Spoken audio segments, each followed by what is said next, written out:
बिस्मिल्लाहिर्रहमानिर्रहीम। आज हम बलूचिस्तान के फ्रीडम ऑफ इंफॉर्मेशन एक्ट 2005 की बात करेंगे और ये राइट टू इंफॉर्मेशन के हवाले से ये बात हो रही है। चूँकि ये एक्ट जो पास किया गया था, इसका मकसद पाकिस्तान के लोगों को, पाकिस्तान के शहरियों के जानने के हक़ को यकीनी बनाना इसका मकसद था। लेकिन इस कानून को बने हुए अब तकरीबन 15 साल हो चुके हैं। इस पे अमल दरामद नहीं हो रहा और ना ही इसके मतलूबा नताइज बरामद हो रहे हैं। लोगों का तजर्बा ये है, जिन लोगों ने भी इसको इस्तेमाल किया है, कि जब वो इसके तहत इंफॉर्मेशन मांगते हैं तो या तो बहुत सारे लोगों की ज़रूरत की मालूमात इसके दायरा इख्तियार में नहीं होती हैं, या जो इस पे अमल दरामद का मेकनिज़म है वो इतना कमज़ोर है कि सरकारी इदारे इसके तहत जवाब देना तक मुनासिब नहीं समझते।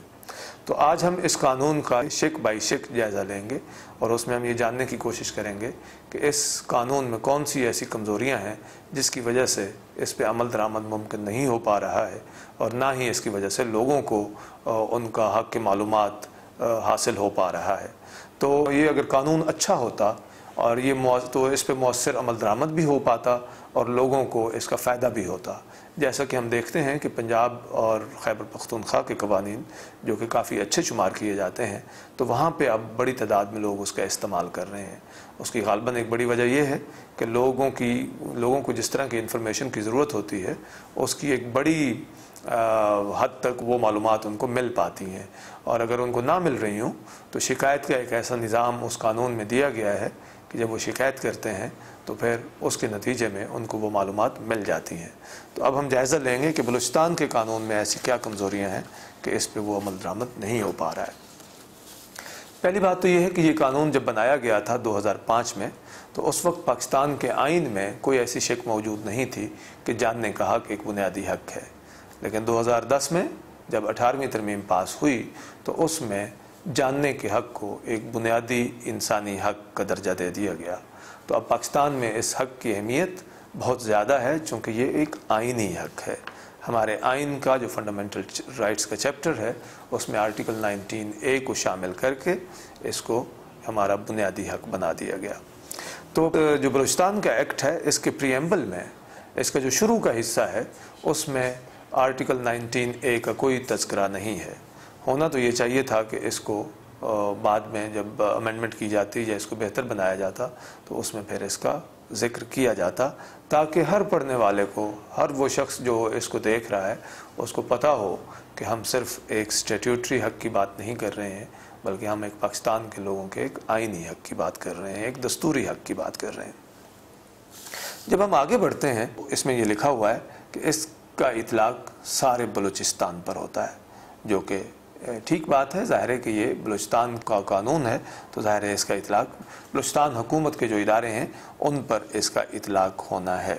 इसमें आगे एक डेफिनेशन दी गई है जो कंप्लेनेंट की डेफिनेशन है। मतलब ये है कि अगर कोई शख्स इंफॉर्मेशन मांगेगा और उसको अगर इंफॉर्मेशन नहीं मिली तो वो उसके बाद उसकी शिकायत कर सकता है, मतलब वो शिकायत कुनंदा हो सकता है। लेकिन जो कंप्लेनेंट की डेफिनेशन है उसमें एक कमज़ोरी है, और वो ये है कि जहाँ पे कंप्लेनेंट एक इंफॉर्मेशन मांगने वाला यानी रिक्वेस्टर भी हो सकता है, और इसके अलावा कोई ऐसा शख्स भी हो सकता है जो रिक्वेस्टर के बिहाफ पे, मसलन मैंने अगर इंफॉर्मेशन मांगी है तो मैं ख़ुद कंप्लेंट नहीं कर पा रहा हूँ, लेकिन मैं किसी को ऑथोराइज़ कर देता हूँ तो मेरे बिहाफ पे वो इंफॉर्मेशन मांगता है और फिर वो जो है वही कंप्लेंट फ़ाइल करता है, तो वो भी हो सकता है। यानी इंफॉर्मेशन मांगने वाला भी शिकायत कुनंदा हो सकता है और इंफॉर्मेशन मांगने वाले के बिहाफ पे भी कोई शिकायत कुनंदा हो सकता है। इस हद तक तो ये ठीक बात है, लेकिन इसमें एक कमज़ोरी है जो अक्सर अच्छे कवानीन में नहीं होती। वो ये है कि लीगल पर्सन को भी इंफॉर्मेशन मांगने का हक़ होना चाहिए।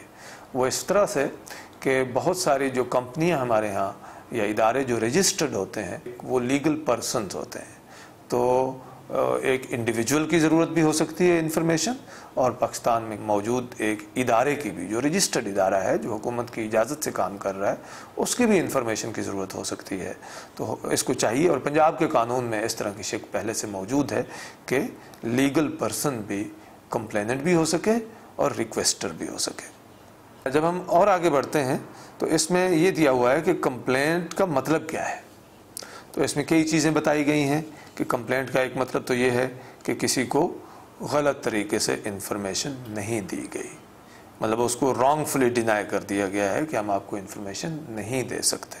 उसकी कोई लीगल जवाज़ मौजूद नहीं था, लेकिन इन्फॉर्मेशन सरकारी इदारे ने नहीं दी। या फिर इसमें यह कहा गया है कि अगर डिले हो तो तब भी शिकायत की जा सकती है कि इदारे ने 21 दिन में इन्फॉर्मेशन देनी थी लेकिन 21 दिन में नहीं दी तो तब भी शिकायत हो सकती है। लेकिन इसमें 2-3 चीज़ें नहीं हैं। अगर कोई गलत इन्फॉर्मेशन दे तो वो भी तो ग्राउंड होना चाहिए उसकी शिकायत का, लेकिन इसमें गलत इन्फॉर्मेशन शिकायत का ग्राउंड नहीं है कि मुझे गलत इन्फॉर्मेशन दी गई है या मुझे नामुकम्मल इन्फॉर्मेशन दी गई है। ये भी तो हो सकता है कि महकमा जवाब दे दे लेकिन पूरी इन्फॉर्मेशन ना दे, तो इनकम्प्लीट इन्फॉर्मेशन को भी इसके दायरा इख्तियार में शिकायत के दायरे में होना चाहिए था। इसी तरह से बाज़ औक़ात मिसलीडिंग इन्फॉर्मेशन दी जाती है कि जानबूझकर इस तरह से इन्फॉर्मेशन दी जाती है कि वो एप्लीकेंट को या रिक्वेस्टर को मिसलीड करे। तो ये चीज़ें भी इसमें होनी चाहिए, तो इस हवाले से इस कानून को मज़ीद बेहतर बनाया जा सकता है। फिर जब हम इस पे आते हैं कि पब्लिक बॉडी की डेफिनेशन, कि वो कौन से हुकूमती इदारे हैं, बलूचिस्तान की हुकूमत के कौन से इदारे हैं जिनसे इंफॉर्मेशन मांगी जा सकती है, तो ये भी एक बहुत अहम शिक है। चूँकि अगर आप इसको कमज़ोर छोड़ देंगे तो इसका मतलब ये होगा कि कुछ इदारे राइट टू इंफॉर्मेशन के हक़ के दायरा से बाहर चले जाएंगे। तो अब हम जब इसको देखते हैं तो इसमें पहली शिक है कि एनी मिनिस्ट्री, डिपार्टमेंट और attached department of this provincial government. इस हद तक तो ये बात ठीक है, लेकिन इसमें स्पेशल इंस्टीट्यूशंस का जिक्र नहीं है, इसमें कंपनीज़ का जिक्र नहीं है जो हुकूमत बनाती है, इसमें ऑटोनोमस इदारों का जिक्र नहीं है जो हुकूमत ही कायम करती है। इसी तरह से अगर हम आगे इसमें देखें तो इसमें ये तो लिखा हुआ है कि secretariat of the provincial assemblies, लेकिन यहाँ पे गवर्नर हाउस का जिक्र नहीं है जो सूबाई हुकूमत के पैसों से चलता है। गवर्नर हाउस, गवर्नर साहब वैसे तो फेडरल गवर्नमेंट के नुमाइंदे होते हैं, लेकिन उसका बजट सूबाई बजट में शामिल होता है। तो फिर गवर्नर हाउस क्यों इस पब्लिक बॉडी की डेफिनेशन में शामिल नहीं है जो कि सूबाई पैसा इस्तेमाल कर रहा है। इसी तरह से वज़ीर आला के सेक्रेटेरिएट का जिक्र नहीं है। ये वजाहत से अगर जिक्र हो जाता तो सहूलत होती, क्योंकि बाद में अदरवाइज़ उस पर इंटरप्रिटेशंस के इश्यूज़ आते हैं कि ये इसके दायरा अख्तियार में आता है या नहीं आता।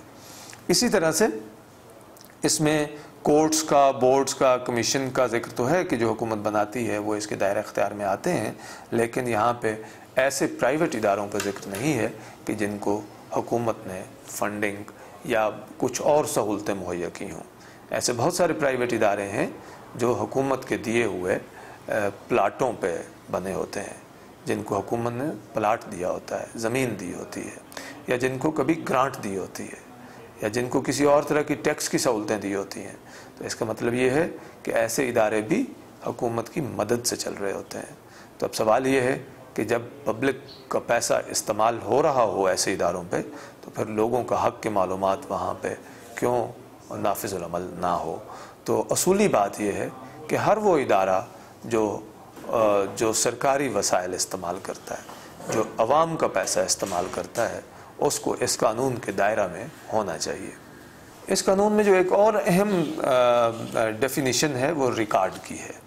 इंफॉर्मेशन की डेफिनीशन तो इसमें मौजूद नहीं है, लेकिन जब हम रिकॉर्ड की डेफिनीशन पे देखते हैं तो वो भी हमें इंक्लूसिव नहीं मालूम होती। जब हम रिकॉर्ड की बात करते हैं, इसका मतलब सिर्फ ये नहीं होता कि ये हुकूमती फ़ाइलों से मुतल्लिक है या हुकूमती इदारों में मौजूद कंप्यूटर्स के अंदर जो चीज़ें मौजूद हैं वो रिकॉर्ड है, बल्कि हुकूमत के पास किसी तरह की भी कोई चीज़ मौजूद है दफ्तर में तो उसकी हैसियत रिकॉर्ड की है। तो मिसाल के तौर पे अगर किसी दफ्तर में कोई मटेरियल मौजूद है तो उसकी हैसियत भी रिकॉर्ड की है। पंजाब का जो transparency and right to information act है, जब हम उसको देखते हैं तो रिकॉर्ड की डेफिनेशन में ऐसे मटेरियल्स भी शामिल हैं जो किसी पब्लिक बॉडी की पोजीशन में हों। लेकिन इससे एक बहुत और इंटरेस्टिंग बात है कि जब रिकॉर्ड की डेफिनेशन दी गई है तो उसके आगे ये लिख दिया गया है कि provided the prohibited maps, diagram, photograph, film, microfilm and secret or confidential record does not come within the meaning of record। अब ये बड़ी इंटरेस्टिंग बात है कि प्रोहिबिटेड मैप्स, अगर कोई ऐसा मैप है जो नहीं मुहैया करना चाहिए तो ज़रूर ना दिया जाए, लेकिन यहाँ पे कि वो प्रोहिबिटेड, तो सवाल ये खड़ा होगा कि उसको प्रोहिबिटेड किसने डिक्लेयर किया है? क्या उसको सही तरह से डिक्लेयर किया गया है? क्या इस चीज़ का कोई क्राइटेरिया मौजूद है कि कौन से मैप को या कौन से रिकॉर्ड को प्रोहिबिट किया जाएगा? तो ये यहाँ पे बहुत ज़्यादा डिस्क्रेशन छोड़ दी गई है पब्लिक बॉडीज़ के पास कि वो किसी भी रिकॉर्ड को, किसी भी मैप को प्रोहिबिट डिक्लेयर कर दें। ज़रूर होनी चाहिए कुछ चीज़ें, ऐसी चीज़ें जिनके लोगों को फराहम करने से पाकिस्तान के मफादात को नुकसान पहुँचता हो, वो मुहैया नहीं करनी चाहिए, लेकिन उसका एक तरीक़ाकार होना चाहिए, उसका एक क्राइटेरिया होना चाहिए और उसी के ताबे फिर फैसले होने चाहिए कि कौन सी इन्फॉर्मेशन देनी है या नहीं देनी है। तो जिस तरह से इस कानून में डेफिनेशंस को लिखा गया है, उससे बहुत सारी मालूमात लोगों की रसाई से बाहर चली जाती हैं, जो कि शफाफियत के तकाज़ों के ख़िलाफ़ है, जो अच्छी तर्ज़ हुक्मरानी के तकाज़ों के ख़िलाफ़ है, और इससे लोगों का जो हक़ के मालूमात है जो अब आइन में मुहैया किया गया है वो मजरू होता है, और बलूचिस्तान में बड़े पैमाने पर मजरू हो रहा है। आज हम जब सूबों में देखते हैं तो बलूचिस्तान चारों सूबों में सबसे पीछे है कि जहाँ पे एक अच्छा कानून मौजूद नहीं है, जो कानून मौजूद है उस पर अमल दरामद भी नहीं हो रहा है, और चूँकि वो कानून इतना कमज़ोर है कि उस पर शायद अमल दरामद करना मुमकिन भी नहीं है, और उसकी वजह से बलूचिस्तान के लोग, पाकिस्तान के लोग बलूचिस्तान की हुकूमत से किसी किस्म की मालूमात हासिल करके फ़ायदा नहीं उठा सकते हैं। इसी तरह से इसमें एक और जो अहम शिक है उसका ताल्लुक़ है publication and availability of record. जब हम मालूमात रसाई के कवानीन की बात करते हैं तो उनमें एक जो बहुत अहम चीज़ शामिल होनी चाहिए जिसकी वजह से हम उनको अच्छा कानून कह सकते हैं, वो ये है कि क्या उसमें प्रोएक्टिव डिस्क्लोजर की का मैकेनिज़्म मौजूद है।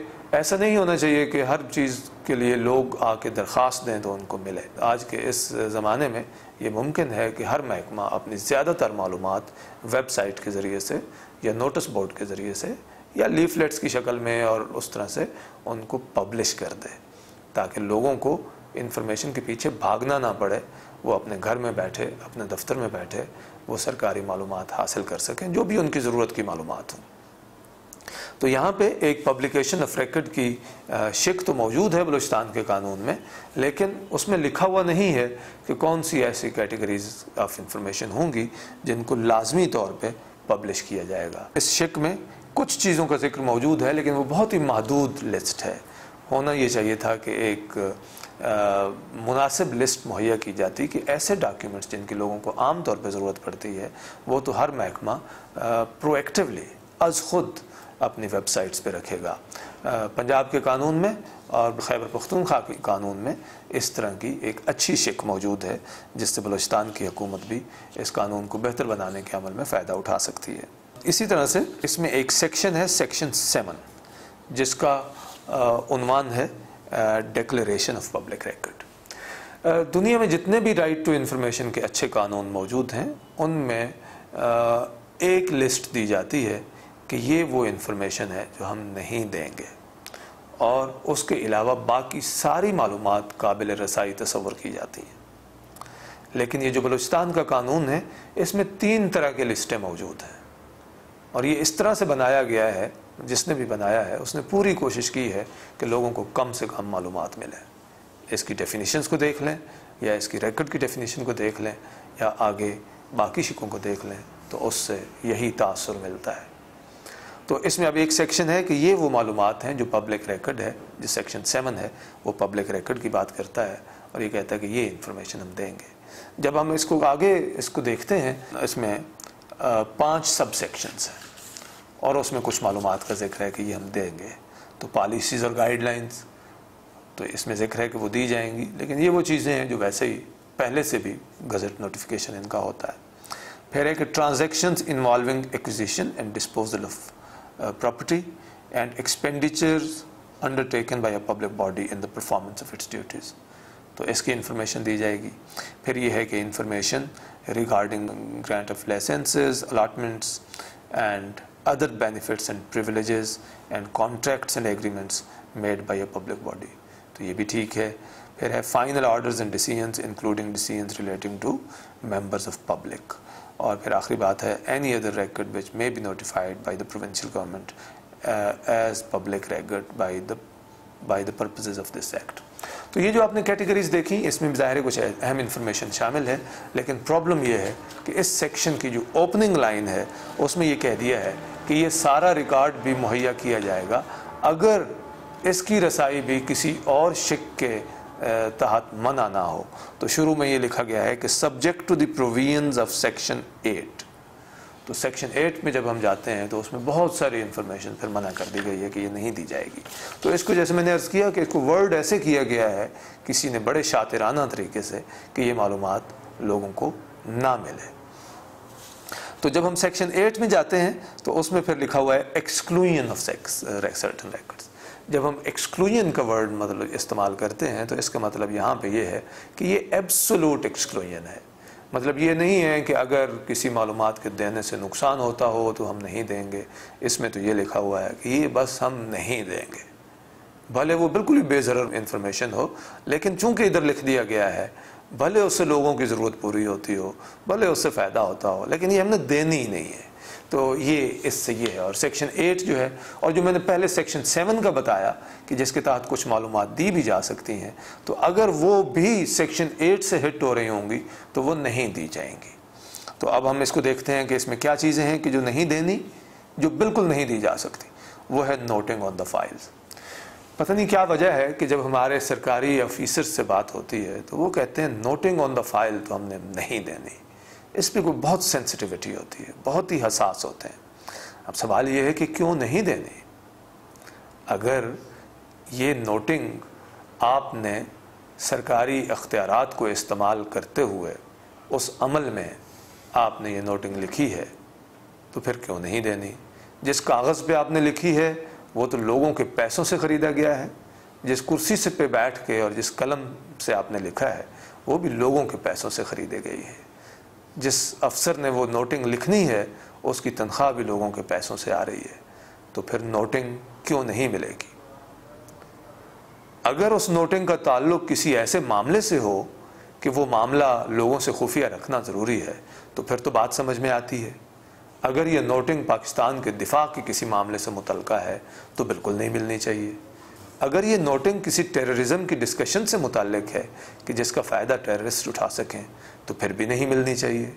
अगर ये नोटिंग किसी शख्स की ज़ाती मालूमात से मुताल्लिक है कि जिससे उसकी प्राइवेसी इफ़ेक्ट होती हो तो फिर भी नहीं मिलनी चाहिए।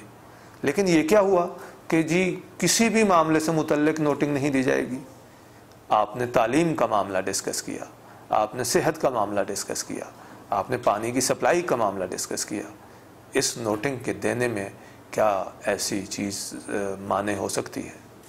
बहुत सारी किस्में नोटिंग की ऐसी होंगी कि जिनके देने से कोई नुकसान नहीं होगा, लेकिन लेने वाले को ज़रूर फ़ायदा होगा। पाकिस्तान के लोगों को पता चलेगा कि हमारी हुकूमत फ़ैसले कैसे करती है, कौन सी चीज़ें होती हैं जिनको वो सामने रख के फ़ैसले करती है। और अगर ऐसा मामला हो कि जिसका ताल्लुक पाकिस्तान को नुकसान ना होता हो, लेकिन हो सकता है ये पता चले कि यहाँ पे ये इनकॉम्पिटेंस थी या इनएफिशिएंसी थी या करप्शन हुई है, तो शायद वो डिस्क्लोज हो सके। तो आम तौर पे जो मुझे समझ आता है कि जब नोटिंग ऑन द फाइल को ना देने की बात होती है तो वो असल में हम अपनी नालायकियाँ छुपाना चाहते हैं। क्योंकि अदरवाइज़ आप ये कहते कि ऐसी नोटिंग जिसका ताल्लुक पाकिस्तान के नुकसान दिफा से हो या उससे पाकिस्तान के दिफा को नुकसान पहुँचने का ख़दशा हो, हम वो नहीं देंगे। या ऐसी नोटिंग जिससे पाकिस्तान में अमन अमान की सूरत हाल पैदा होने का ख़दशा हो, वो हम नहीं देंगे। या ऐसी नोटिंग जिससे किसी की ज़िंदगी को ख़तरा पहुंचता हो, हम वो नहीं देंगे। अगर आप इस तरह से बात करते तो बात समझ में आती। लेकिन अगर आप ये कहेंगे कि हम किसी तरह की नोटिंग नहीं देंगे तो फिर आप कुछ अपनी ऐसी चीज़ें छुपाना चाहते हैं जो शायद ऑफिसर्स को ज़ाती तौर पे एम्बैरस करती हों। इसी तरह से कहा गया है कि मिनट्स ऑफ द मीटिंग्स ये भी हम नहीं देंगे, मतलब बिल्कुल नहीं देंगे। यहाँ पे भी ये नहीं कहा गया कि कौन से मिनट्स नहीं देंगे और कौन सी मीटिंग के मिनट्स देंगे। तो इसका भी जिस तरह से फ्रेज़ किया गया है ये उसी तरह से जैसे मैंने पहले अर्ज़ किया कि आप अगर तो क्वालिफ़ाई कर दें, अगर मीटिंग पाकिस्तान के डिफेंस पे है तो आप बेशक ना दें, लेकिन अगर तालीम के निज़ाम पे हो रही है तो उसमें कौन सी ऐसी चीज़ें सीक्रेट हो सकती हैं, या पानी की सप्लाई पे हो रही है तो वो तो बिल्कुल भी मिलनी चाहिए, ताकि लोगों को पता चले कि आपने अगर 10 नए स्कूल बनाने का फ़ैसला किया तो किस बुनियाद पे किया, आपने एक सड़क बनाने का फ़ैसला किया तो किस बुनियाद पे किया, किस किस्म की बातें हुई वहाँ पे, किसने उसको अपोज़ किया, किसने उसके हक़ में दलाइल दिए, जिसने खिलाफ मुखालफत की उसने क्या दलाइल दिए, जिसने उसके हक़ में बात की उसने क्या दलाइल दिए। इसी तरह से इसमें एक और चीज़ लिखी हुई है कि ये भी हम बिल्कुल नहीं देंगे, वो है कि any intermediary opinions or recommendations. अच्छा, ये इस हद तक तो बात समझ में आती है कि अगर एक मामले पे अभी फैसला नहीं हुआ तो फिर आप नहीं देंगे, लेकिन जब वो फैसला हो गया, चूँकि जब एक चीज़ अंडर कंसिडरेशन होती है तो उस स्टेज पे आप कह सकते हैं कि इस स्टेज पे चूँकि हम बहस व तमीज़ का अमल चल रहा है तो फिर हम बीच में अगर हम डिस्क्लोज़ कर दें तो उससे हमारा डिलिबरेटिव प्रोसेस इफ़ेक्ट होगा। लेकिन जब आपने फ़ैसला कर लिया तो इसके बाद भी क्या वो इंटरमीडिएट ओपिनियंस नहीं लिए जा सकते, क्या वो रिकमेंडेशंस नहीं ली जा सकती? तो इसकी कोई गुंजाइश नहीं है। दुनिया के अच्छे कवानीन में ये होता है कि इवन कैबिनेट प्रपोजल्स, कि वो कैबिनेट प्रपोजल जब प्रपोजल है फिर तो आप नहीं ले सकते, लेकिन जब उस पर फैसला हो जाए तो उसके बाद आप कैबिनेट की पेपर्स भी ले सकते हैं, ताकि सिवाय इसके कि उनका ताल्लुक़ पाकिस्तान के दिफा से या कुछ ऐसे मामलात से हो जिससे पब्लिक इंटरेस्ट इफ़ेक्ट होता हो। अदरवाइज़ आप ले सकते हैं और मिलनी भी चाहिए।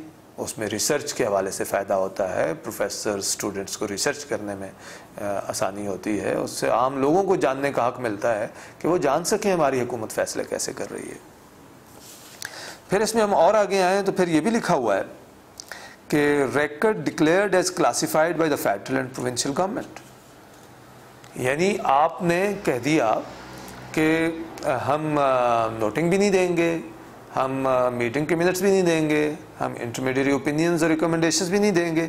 अब आप ये कह रहे हैं कि हम कोई और रिकॉर्ड जिसको फेडरल या प्रोविंशियल गवर्नमेंट क्लासिफाइड डिक्लेयर कर दे हम वो नहीं देंगे। तो ठीक है, लेकिन कौन सी क्राइटेरिया की बेसिस पे?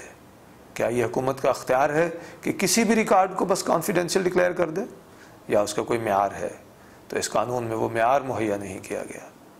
क्या एक ऐसा रिकॉर्ड जिससे एक मिनिस्टर साहब जो हैं वो ज़ाती तौर पे एम्बेरस होते हों, तो क्या वो रिकॉर्ड भी नहीं मिलना चाहिए?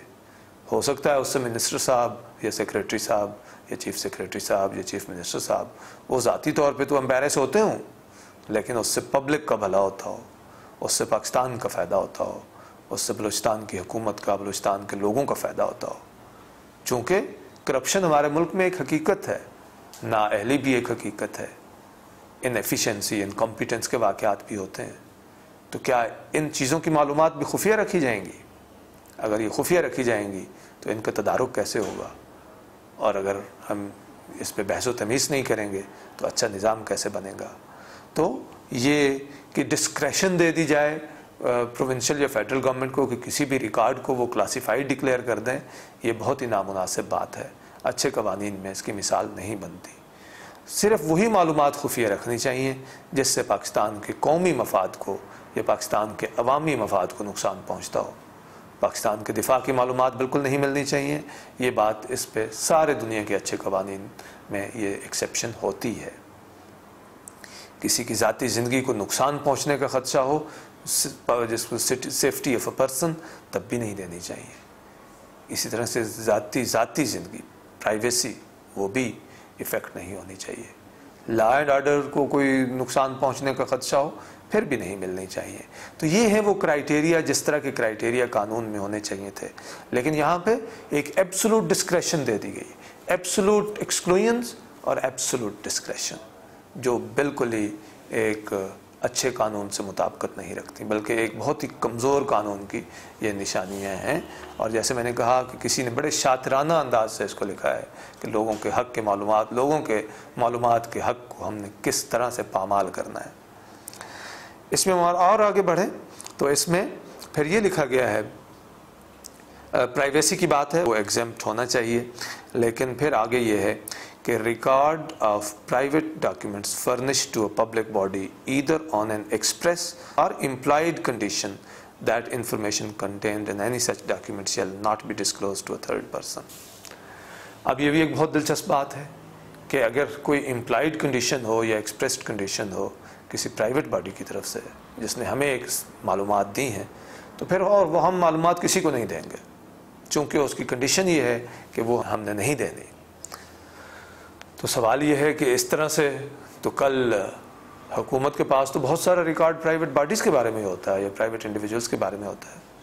तो कल वो हर एक इंफॉर्मेशन जो लोग मांगें उसको मना करते चले जाएंगे, इसमें इम्प्लाइड है कि ये हमने नहीं देनी। तो फिर लोगों के हक़ के मालूमात का क्या हुआ? बात यह है कि इस तरह की शर्त भी इस हक़ के मालूमात को पामाल करती है। यहाँ पे भी शराइत वही हैं कि जो मालूमात दी गई हैं, जिन मालूमात की बात हो रही है, क्या उनके अख्फा करने से कोई नुकसान तो नहीं होता।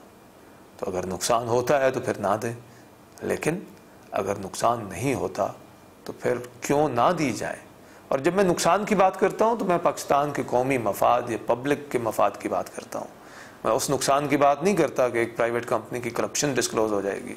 इस तरह के नुकसानात तो बेशक हों, या किसी सरकारी अफसर की नाअहली डिस्क्लोज हो जाएगी, वो अगर इस तरह का नुकसान होता है तो वो तो बेशक हो, वो तो इस कानून की मंशा है कि इनएफिशिएंसीज एक्सपोज हों, करप्शन एक्सपोज हों।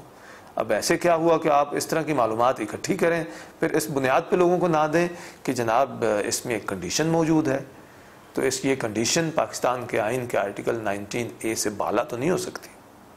वो तो ये कहता है कि हर पब्लिक इंटरेस्ट की मालूमात, पब्लिक इंपॉर्टेंस की मालूमात आप लोगों को देंगे, और उसमें शर्त एक ही हो सकती है, और वो है रीज़नेबल रिस्ट्रिक्शन की बात है जो आइन का आर्टिकल 19A करता है कि क्या इससे कोई नुकसान तो नहीं होगा। और नुकसान का मतलब है पाकिस्तान का कौमी मफाद को नुकसान या पाकिस्तान के अवामी मफाद को नुकसान। अच्छा, दिलचस्प तरीके से इसमें एक और जगह पे फिर वो रिपीट किया गया है। मतलब इसका जो सब सेक्शन D है सेक्शन 8 का, उसमें लिखा हुआ था record declared as classified by the federal and provincial government। अब ये काफ़ी नहीं समझा गया। फिर G में, सब सेक्शन G में फिर इसी तरह की बात की गई है, any other record which the government may in public interest exclude from the purview of this act। मतलब बार बार ये बात हो रही है कि हम रिकॉर्ड नहीं देंगे, नहीं देंगे, नहीं देंगे। तो इस एक्ट का मकसद जिस तरह से ये फ्रेज़ किया गया है, मालूमात देना नहीं है, मालूमात छुपाना है। जब हम सेक्शन 7 जो पब्लिक रिकॉर्ड की बात करता है कि जो रिकॉर्ड लिया जा सकता है, जब हम उसको सेक्शन 8 के साथ मिला के देखते हैं तो फिर हमें पता चलता है कि एक्चुअली सेक्शन 7 बहुत हद तक बेमैनी है। उसमें जो चीज़ें लिखी गई हैं कि ये ली जा सकती हैं, एक्चुअली उनमें से भी बहुत सारी चीज़ें हम नहीं ले सकते, क्योंकि सेक्शन 8 एब्सोलूट रिस्ट्रिक्शंस की बात करता है, एब्सोलूट एक्सक्लूजन्स की बात करता है, और ये हुकूमत को अख्तियार दे देता है कि वो सेक्शन 7 में भी लिखी हुई किसी चीज़ को चाहें कि उसको एक्सक्लूड कर दें पब्लिक रिकॉर्ड की डेफिनेशन से, तो वो ऐसा कर सकते हैं। और ये एक दफ़ा नहीं लिखा, ये सेक्शन 8 में 2 दफ़ा लिखा हुआ है कि गवर्नमेंट पब्लिक इंटरेस्ट में या फेडरल गवर्नमेंट या प्रोविंशियल गवर्नमेंट किसी भी रिकॉर्ड को एक्सक्लूड करना चाहें तो वो कर सकते हैं। तो मतलब ये है कि ये हुकूमत की स्वीट विल है कि वो चाहें तो मालूमात दे दें या चाहें तो ना दें। और जब हम हुकूमत की बात करते हैं तो हम बुनियादी तौर पे ब्यूरोक्रेसी की बात कर रहे हैं, और ब्यूरोक्रेसी में अगर कुछ कमज़ोरियाँ मौजूद हैं तो फिर वो क्यों मालूमात फराहम करेंगे। एक पब्लिक इंटरेस्ट तो ये हो सकता है कि नालायकियों की मालूमात, कमज़ोरियों की मालूमात, इनकम्पिटेंस, इनएफिशिएंसीज या एब्यूज़ ऑफ अथॉरिटी है या करप्ट प्रैक्टिसेस हैं, तो वो इंफॉर्मेशन डिस्क्लोज़ हो ताकि उस पर अवामी बहस हो, उसके नतीजे में बेहतरी लाई जा सके। लेकिन अगर वो नहीं देनी और जिनसे वो मालूमात मांगी जा रही हैं वो उन्हीं के दफातर से मुतल्लिका हैं और उन्हीं को अख्तियार दे दिया गया है कि आप किसी भी ऐसी मालूमात को एक्सक्लूडेड डिक्लेयर कर सकते हैं और कॉन्फिडेंशियल डिक्लेयर कर सकते हैं, तो फिर वो मालूमात हमें कैसे मिलेंगी। और उसका कोई मेयार भी मौजूद ना हो कि इस तरह की मालूमात को किस बुनियाद पे खुफिया किया जाना है। इसी तरह से जब हम और आगे बढ़ते हैं तो फिर इसमें इसका तरीक़ाकार दिया गया है कि ये मालूमात कैसे दी जाएंगी। तो उसमें एक तो ये है कि एक पब्लिक इंफॉर्मेशन ऑफिसर्स को डेजिग्नेट किया जाएगा, और जब हम इंफॉर्मेशन मांगेंगे तो हम इन पब्लिक इंफॉर्मेशन ऑफिसर्स को, जिनको डेजिग्नेटेड ऑफिसर कहा जा रहा है बलूचिस्तान के कानून में सेक्शन 10 में, कि हम इनसे जाके इंफॉर्मेशन मांग सकते हैं। अब इन ऑफिसर्स का काम ये है कि जब इनको एप्लीकेशन मिले तो वो उस पर फैसला करें कि ये इंफॉर्मेशन देना बनता है या नहीं बनता है कानून के मुताबिक। कानून में 21 दिन का टाइम दिया गया है कि जब एक शहरी इंफॉर्मेशन मांगता है तो उसको 21 दिन में उसका जवाब दिया जाएगा और उसको मालूमात फराहम की जाएंगी। एक तो ये 21 दिन का टाइम ज़्यादा है आज के ज़माने में, जब कंप्यूटराइजेशन का दौर है, ईमेल का ज़माना है, डिजिटल मैनेजमेंट ऑफ रिकॉर्ड्स की बात है, तो 21 दिन का टाइम ज़्यादा है। ये खैबर पख्तूनख्वा के कानून में वो हद 10 वर्किंग डेज़ की दी गई है, पंजाब के कानून में 14 वर्किंग डेज़ की है। तो कोई वजह नहीं है कि बलूचिस्तान के कानून में इसको 21 दिन रखा जाए। फिर इसमें आगे ये भी है, सेक्शन 13 का जो सब सेक्शन 2 है उसमें ये है कि इंफॉर्मेशन रिक्वेस्ट जो है वो एक प्रिस्क्राइब्ड फॉर्म पे दी जाएगी, और अगर प्रिस्क्राइब्ड फॉर्म पे नहीं है तो उसको रिजेक्ट किया जा सकता है। अब बात यह है कि हुकूमत फॉर्म प्रिस्क्राइब करेगी और फिर वो लोगों को अवेलेबल होगा तो तब वो दरख्वास्त दे सकते हैं। अब वो प्रिस्क्राइब्ड फॉर्म लोगों को अवेलेबल कैसे होगा? बलूचिस्तान में बहुत सारे इलाके होंगे कि जहाँ पे इंटरनेट नहीं है, वो फॉर्म कहाँ से लेंगे? तो इसका मतलब ये हुआ कि हमने इसको मुश्किल कर दिया है। होना तो ये चाहिए कि कोई शख्स एक सादा कागज़ पे भी अगर दरख्वास्त लिख के भेजना चाहे तो वो भेज सके। इसी तरह से पंजाब के कानून में है, इसी तरह से खैबर पख्तूनख्वा के कानून में है। तो यहाँ पे एक प्रिस्क्राइब्ड फॉर्म की शर्त लगा दी गई है जो फिर एक्सक्लूजनरी है। तो बहुत सारे शहरी इसकी वजह से महरूम रह जाएंगे, क्योंकि उनको वो फॉर्म लेने में बड़ी दुश्वारी होगी। अगर वो क्वेटा में अवेलेबल है या किसी ज़िले हेडक्वार्टर पे अवेलेबल है, आम तौर पे तो उस तरह के फॉर्म वहाँ पे भी अवेलेबल नहीं होते, या वेबसाइट पे है तो वो आपको इंटरनेट की एक्सेस चाहिए, फिर आपको प्रिंटर चाहिए, तो ये फिर कैसे होगा? ये मुश्किल बना दिया गया है, तो इसकी रिक्वायरमेंट नहीं होनी चाहिए थी। फिर इसी तरह से सेक्शन 13 के सब सेक्शन 2 के जो क्लास बी है उसमें ये कहा गया है कि फ़ीस जो है अगर वो पे नहीं होगी तो फिर भी दरख्वास्त रिजेक्ट हो सकती है। अच्छे कवानीन की एक निशानी ये भी होती है कि उसमें फ़ी नहीं होती। पंजाब के कानून में नहीं है, खैबर पख्तूनख्वा के कानून में नहीं है कि आप पहले फ़ीस पे करें, बैंक में जाएं, ट्रेजरी में जाएं, फ़ीस पे करें और उसके बाद उसका एविडेंस लगाएं और फिर हुकूमत को फ़ाइल करें तो फिर वो उस पर उसको प्रोसेस करें। तो जब आप इस तरह की शर्त लगाते हैं तो उसके नतीजे में बहुत सारी मुश्किलात खड़ी हो जाती हैं। हम बलूचिस्तान के सूरत हाल को सामने रखें तो जैसे मैंने पहले अर्ज़ किया कि दूर दराज के इलाकों के लोग वो पहले फ़ीस पे करने बैंक जाएंगे या ट्रेजरी में जाएंगे। अब कितनी जगहों पे ट्रेजरी मौजूद है, कितनी जगहों पे बैंक मौजूद है, फिर पैसे देने पड़ रहे हैं, मतलब उससे महंगा भी हम इसको कर रहे हैं। एक गरीब आदमी कैसे वो पे करेगा? अगर 50 रुपये भी आप फ़ीस रखें तो एक गरीब आदमी क्या इंफॉर्मेशन ले सकेगा? तो हमने गरीब लोगों की रसाई से भी इसको बाहर कर दिया है, जो कि हम आम तौर पे करते हैं। जब हम ऐसे कानून बनाते हैं या ऐसे प्रोसीजर्स बनाते हैं तो हम जब फ़ीसें लगाते हैं तो बुनियादी तौर पे हम ज़्यादा मुश्किल गरीब लोगों के लिए खड़ी कर रहे होते हैं। तो इसमें इस तरह की मसाइल भी मौजूद हैं जिनको बेहतर बनाने की ज़रूरत है। हम और आगे बढ़ें तो हमने पहले सेक्शन 7 की बात की जिसका ताल्लुक़ पब्लिक रिकॉर्ड से था। फिर ये था कि ये मालूमात हम तब देंगे अगर ये सेक्शन 8 के ताबे नहीं होंगी, और सेक्शन 8 जो है वो एक्सक्लूजन्स के बारे में है। तो वो मालूमात ना देने की बड़ी हद तक बात तो वहाँ पे ही एक तरह से तय कर दी थी इस कानून में कि हमने मालूमात नहीं देनी, अगरचे इसका कानून फ्रीडम ऑफ इंफॉर्मेशन एक्ट है। इसके बाद मज़ीद एक्सेप्शंस हैं जिनका जिक्र सेक्शन 14, 15, 16 और 17 में है। अब आप देखें तो अब हम यहाँ पे एक्सेप्शंस की बात कर रहे हैं। सेक्शन 8 में हम एक्सक्लूजन्स की बात कर रहे थे, अब हम एक्सेप्शंस की बात कर रहे हैं। फ़र्क दोनों में ये है कि एक्सक्लूजन्स तो ये थी कि ये हमने किसी सूरत में देनी ही नहीं है।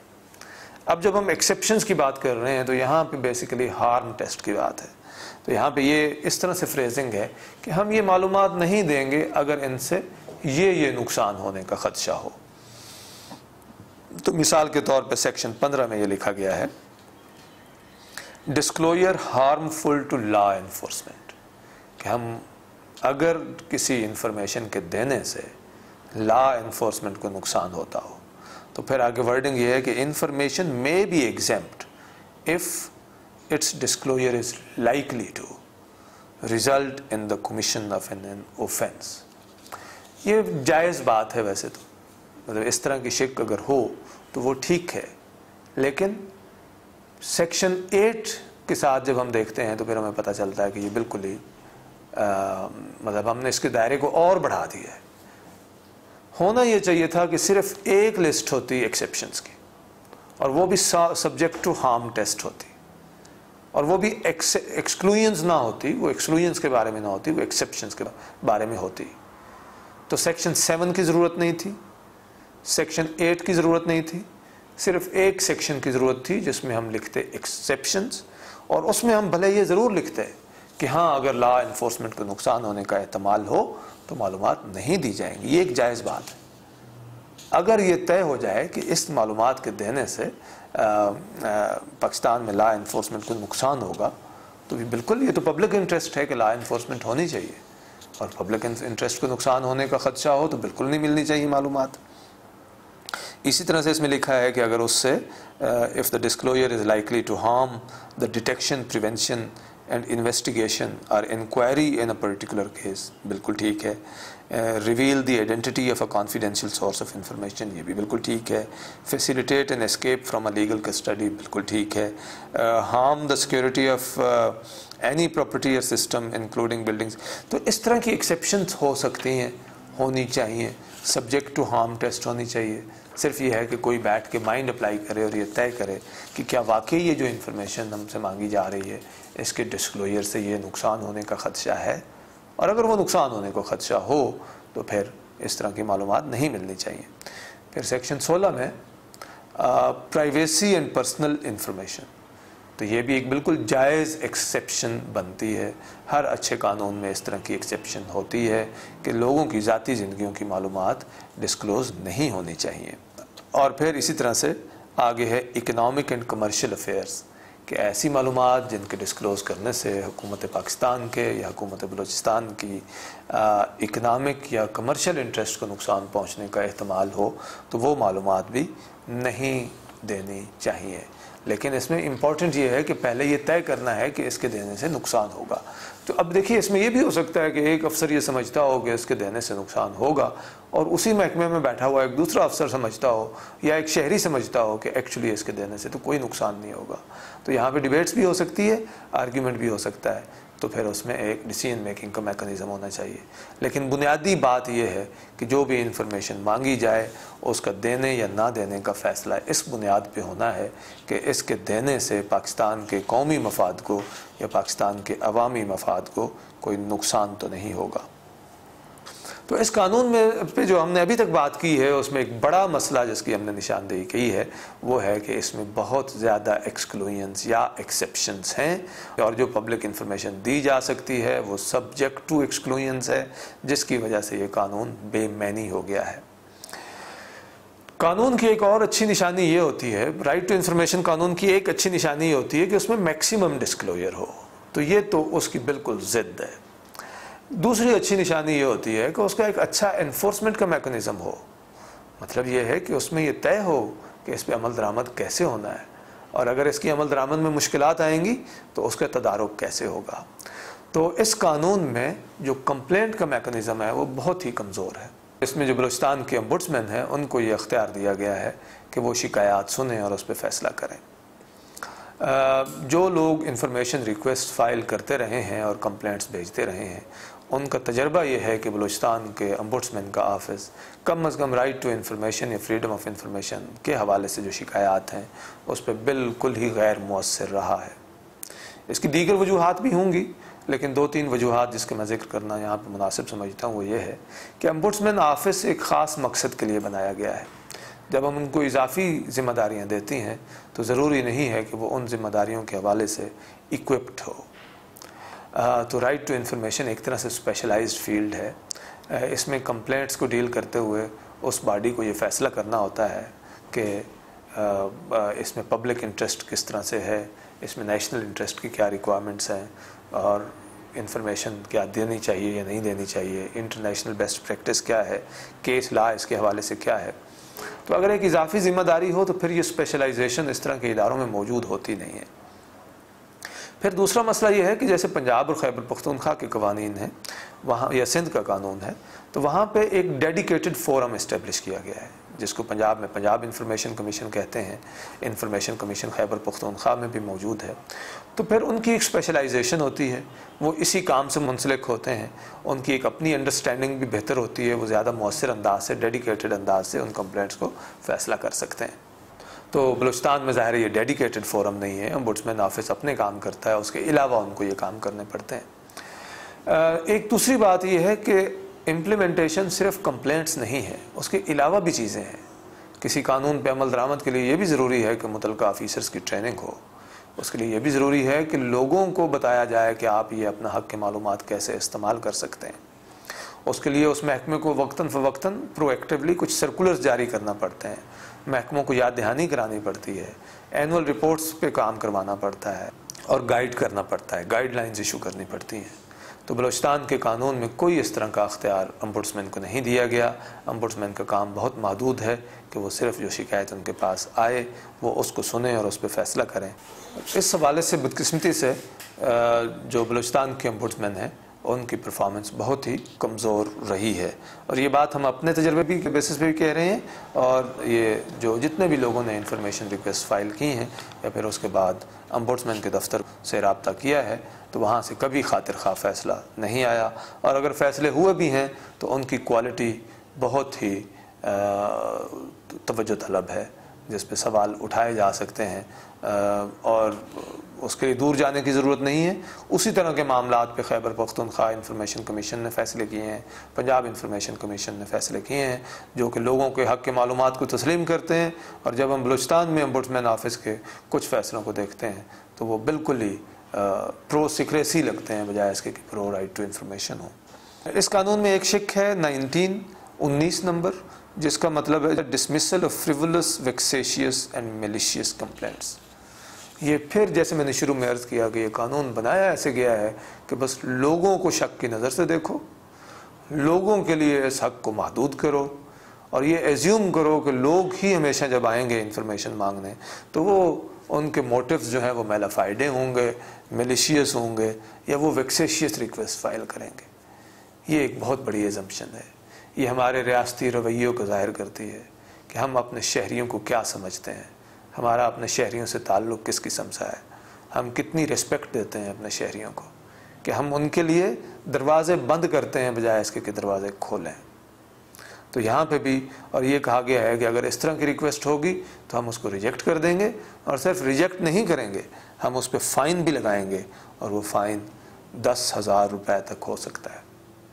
इस कानून में कहीं पे ये फ़ाइन नहीं लगाया गया कोई सरकारी महकमा इंफॉर्मेशन नहीं देगा या वो गलत देगा या डिले करेगा तो उसको हम कोई सज़ा देंगे, जैसे कि वो तो फरिश्ते हैं और उधर कुछ गलत नहीं होता।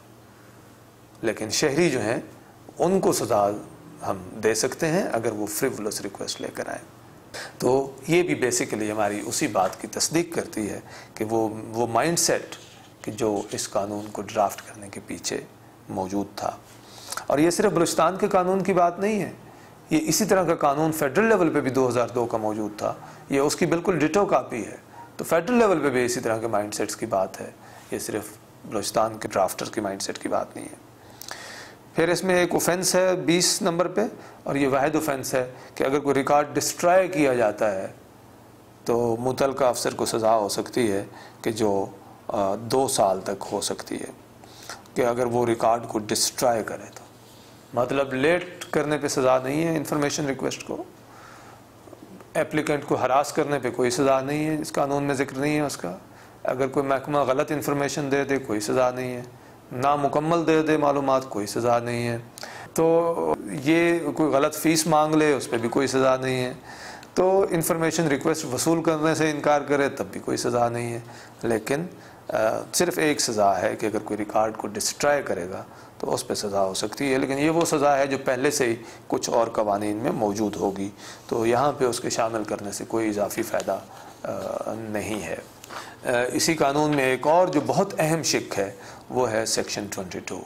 उसमें लिखा है कि act not to derogate other laws, the provisions of this act shall be in addition to and not in derogation of anything contained in any other law for the time being in force। मतलब ये है कि अगर बाकी कवानीन में कोई चीज़ें लिखी हुई हैं कि ये मालूमात नहीं देनी, तो ये उस in addition to those laws है। तो फिर सूरत हाल क्या होगी कि कुछ और कवानीन में लिखा हुआ है कि ये मालूमात हमने नहीं देनी, इस कानून में लिखा हुआ है दे दें, तो एक में लिखा हुआ है नहीं, तो ये दोनों अब बराबर की सतह पे आ गए। और फिर इस कानून में जगह जगह पे लिखा हुआ है कि एग्जीक्यूटिव अथॉरिटी है कि गवर्नमेंट किसी भी इंफॉर्मेशन को डिक्लेयर कर सकती है कॉन्फिडेंशियल। तो अगर हम सब चीज़ों को मिला के देखें तो एक्चुअली हुकूमत की फुल डिस्क्रेशन है कि वो कोई चीज़ दें या ना दें। एक्चुअली होना ये चाहिए था कि ये सेक्शन 24 की जगह पे एक ओवरराइडिंग क्लास होती कि ये कानून ओवरराइड करता है बाकी सारे लॉज को, तभी हम इसके तहत कुछ मालूमात ले सकते। फिर इसके बाद पावर टू मेक रूल्स है, वो तो ज़ाहिर बलूचिस्तान की हुकूमत का ये इख्तियार है कि वो बनाएगी। उसमें आगे लिखा हुआ है कि वो तय करेंगे कि फ़ीस कितनी देनी है, तो फ़ीस कितनी पेएबल होगी, और ये है कि फॉर्म जो एप्लीकेशन का है वो भी रूल इंफॉर्मेशन मांगने का है वो भी रूल्स में तय किया जाएगा। तो हमने पहले ही इसकी बात की कि ये दो चीज़ें तो होनी ही नहीं चाहिए। हाँ, कास्ट ऑफ इंफॉर्मेशन अगर आप लेना चाहते हैं प्रोविजन, तो वो ली जा सकती है, और वो उसकी स्टेज तब आएगी कि जब किसी ने एप्लीकेशन फ़ाइल की सादा कागज़ पे, वो एक्सेप्ट हो गई, महकमे ने उसका अंदाज़ा लगाया कि इसके 100 सफ़े बनते हैं या 200 सफ़े बनते हैं, या अगर वो कंप्यूटर रिकॉर्ड है तो भाई इसके 2 CDs लगेंगी या 1 CD लगेगी। फिर आप कहते हैं कि इस पे जी फ़ोटो कापिंग कास्ट इतनी है या CD की कास्ट इतनी है, तो उस पर फिर आप फैसला कर सकते हैं कि ये कास्ट हमने रिकवर करनी है। उसमें भी बेस्ट प्रैक्टिस ये है कि कम से कम 20 सफ़े तक की मालूमात वो फ्री मिलनी चाहिए। वो हुकूमत अपने पैसों में इस्तेमाल करके, फ़ोटो कापी का ख़र्चा है, नॉमिनल होता है, आम तौर पर महकमों में फ़ोटो कापी मशीन होती है, वो फ्री मुहैया करें। और उसके अलावा अगर कोई एडिशनल एक्सपेंस हो, अगर किसी ने ऐसी इन्फॉर्मेशन मांग ली है कि वो 500 सफ़ा है, तो फिर आप उससे चार्ज कर सकते हैं कि पहले 20 सफ़े तो फ्री थे और बाकी जो है 480 पेजेस का आप हमें उसकी पेमेंट कर दें। और वो एक्चुअल पेमेंट होनी चाहिए जो मार्केट का रेट हो या उससे भी कम, चूँकि सरकारी महकमे हैं तो मार्केट प्रॉफिट तो नहीं कमा रहे। अगर उनके पास अपनी फ़ोटो कापियर मशीन है तो उसका एक कास्ट का असेसमेंट होनी चाहिए। इन कानून में एक और जो बड़ी कमी है, जिसका मैंने पहले इशारतन जिक्र किया भी है, वो ये है कि कोई पेनल्टी नहीं है ऐसे सरकारी ऑफिसर्स को जो इसकी अमल दरामद की राह में रुकावट बनते हैं, ऑब्स्ट्रक्ट करते हैं या गलत मालूमात देते हैं। पंजाब में अगर कोई कानून पे अमल दरामद ना करे तो उसको ये डर होगा कि मुझे सज़ा हो सकती है, और पंजाब इंफॉर्मेशन कमीशन सज़ा दे सकता है। और पंजाब इंफॉर्मेशन कमीशन ने कई ऑफिसर्स को सज़ा दी भी है जो मालूमात देने में रुकावट की सबब बन रहे थे, या गलत मालूमात दे रहे थे या डिले कर रहे थे। खैबर पख्तूनख्वा में भी ऐसे हुआ है, लेकिन बलूचिस्तान के कानून के तहत ऐसे हो नहीं सकता। ज़रूरत इस अमर की है कि बलूचिस्तान के इस कानून को रिपील करके एक नया कानून लाया जाए जो इंटरनेशनल बेस्ट प्रैक्टिस से मुताबिकत रखता हो, जो आर्टिकल 19A जो हमारे आइन में मौजूद है उसके ख़िलाफ़ ना हो। चूँकि जो मौजूदा कानून मौजूद है बलूचिस्तान में, ये आर्टिकल 19A के वाज़े तौर पे उसके ख़िलाफ़ है। मिसाल के तौर पे आर्टिकल 19A ये कहता है कि रिस्ट्रिक्शंस जो लोगों के हक़ की मालूमात पे लगाई जा सकती हैं वो रीज़नेबल होनी चाहिए और सब्जेक्ट टू लॉ होनी चाहिए। तो अभी जो बलूचिस्तान का कानून है इसमें नंबर 1 रिस्ट्रिक्शंस जो हैं वो रीज़नेबल नहीं है, किसी भी तौर पर रीज़नेबल नहीं है। जब हम बलूचिस्तान को देखते हैं, पंजाब के लॉ को देखते हैं, हमारे पड़ोस में इंडिया के लॉ को देखते हैं, बांग्लादेश के लॉ को देखते हैं, तो ये रिस्ट्रिक्शंस किसी तौर पे एक जमहूरी निज़ाम से मुताबिकत नहीं रखती, हमारे आइन से मुताबिकत नहीं रखती, ये रीज़नेबल नहीं है। फिर हमारा आइन का आर्टिकल 19A ये भी कहता है कि जो रिस्ट्रिक्शन है वो सिर्फ़ कानून के ज़रिए से लगाई जा सकती है, जबकि इस एक्ट के अंदर ये शिक मौजूद है कि फेडरल गवर्नमेंट या प्रोविंशियल गवर्नमेंट रिस्ट्रिक्शन लगा सकती है या किसी भी रिकॉर्ड को एक्सक्लूडेड डिक्लेयर कर सकती है। हालांकि ऐसा कोई इख्तियार किसी सूबाई या मरकज़ी हुकूमत को हासिल नहीं है। ये हक़ सिर्फ़ सूबाई असम्बलियों को या फेडरल गवर्नमेंट को हासिल है कि वो कानून साजी करके किसी हक़ पे वो कदगन लगा सकते हैं। तो ये कानून आर्टिकल 19A की ख़िलाफ़ वर्जी में है, इसलिए इसको ठीक करने की ज़रूरत है। इसमें कोई और चीज़ें हैं जो होनी चाहिए जैसे मैंने पहले अर्ज़ किया कि इसमें ऐसे ऑफिसर्स जो इस पे अमल दरामद नहीं करते या उसमें सुस्ती बरतते हैं या मेलाफाइडे तौर पे इस पे अमल दरामद करने में रुकावट बनते हैं, उनके लिए भी कोई पेनल्टीज़ होनी चाहिए कि वो अगर डिले करेंगे, वो गलत मालूमात देंगे, वो मिसलीडिंग मालूमात देंगे, वो अगर इसमें ऑब्स्ट्रक्शन क्रिएट्स करेंगे तो उनके लिए क्या सज़ा है, या प्रोएक्टिव डिस्क्लोजर नहीं करेंगे। तो जब तक ये नहीं होगा तो बलूचिस्तान का कानून कमज़ोर रहेगा, नाकाबिल अमल रहेगा, इससे लोगों को कोई फ़ायदा नहीं होगा और बलूचिस्तान जो पहले ही कई हवालों से मुल्क के बाकी सूबों से पीछे है तो वो इस हवाले से भी पीछे रहेगा। ज़रूरत इस बात की है कि मुल्क के सारे हिस्से बलूचिस्तान की हुकूमत को चाहिए कि वो पंजाब और खैबर पख्तूनख्वा में जो राइट टू इन्फॉर्मेशन पे बहुत अच्छे कानून बनाए गए हैं वो उनसे फ़ायदा उठाएं और बलूचिस्तान के कानून को उनकी रोशनी में बेहतर बनाएं। इस हवाले से वो आर्टिकल 19A की जो वर्डिंग है उससे भी फ़ायदा उठा सकते हैं, जो कि बहुत वाज़ेह गाइडेंस आर्टिकल 19A मुहैया कर रहा है कि कानून साजी किस तरह की होनी चाहिए और रीज़नेबल रिस्ट्रिक्शंस की ख़ास तौर पे जो बात है उसको सामने रखना चाहिए। इस तरह से इस बात को भी सामने रखना चाहिए कि इस हक़ के मालूमात पे जो रिस्ट्रिक्शन लग सकती है वो सिर्फ़ कानून के ज़रिए से लग सकती है। तो उम्मीद है कि बलूचिस्तान की हुकूमत इस हवाले से जल्द ही नई कानून साजी करेगी ताकि बलूचिस्तान में भी लोगों को हक़ के मालूमात उसी तरह से हासिल हो जैसे पंजाब खैबर पख्तूनख्वा में हासिल है। बहुत शुक्रिया।